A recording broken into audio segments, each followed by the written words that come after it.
Lep in prijazen dan vam želim iz Kopra, natančneje iz Muzejskega trga, ki je tamle vidite v neposredni bližini ladjedelnice in kjer ti stroji tukaj pred vami rušijo in uničujejo stavbeno dediščino iz 19. stoletja. In sicer dediščino, ki je sestavljena iz podzemnih zidanih vodnih cistern. Ena od teh je tukaj pred vami, za tem belim tovornjakom.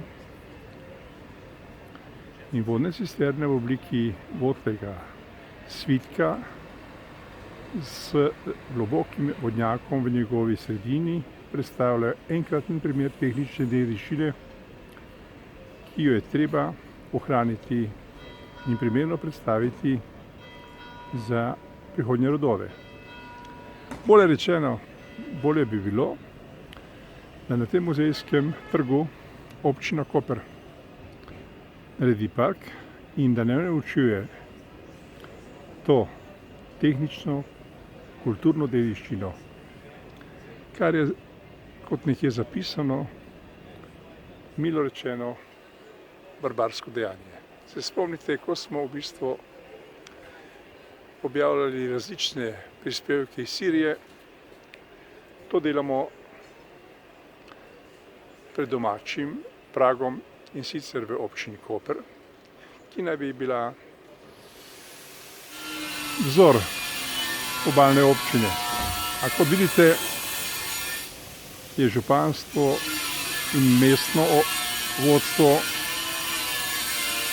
žal nasproti tega vzgleda in je milo rečeno sramota, da vodi tako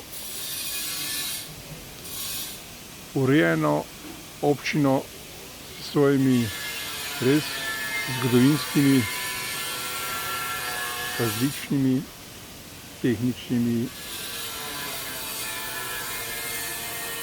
objekti, ki so zagotovo vredni, da bi jih pustili za zanamce. Ampak tako je pač.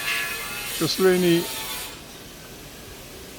vsak odloča po svoje in tudi pristojni organi na kulturnem ministrstvu so modro tiho, tiho pa je tudi vlada, da ne govorimo o kulturnikih, ki sedijo po različnih inštitucijah in nimajo toliko stvari v hlačah, da bi prišli se mi rekli ne dovolimo uničevati znamenitosti naše stavbne dediščine iz 19. stoletja.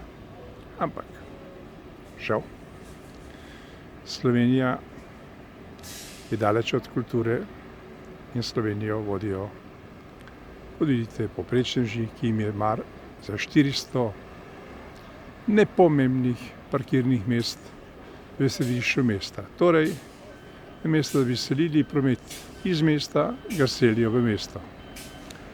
No, to je bil naš kratek utrinek in poziv ljudem, ne iz Kopra, ampak cele Slovenije, da rečejo ne temu barbarstvu uničevanja naše tehnične stavbene dediščine. Lepo se imejte, če si upate, vzdignite glas. Če si ne upate, bodite tiho, kot ste vedno. Lepo se imejte in naslednje iz Muzejskega trga v Kopru.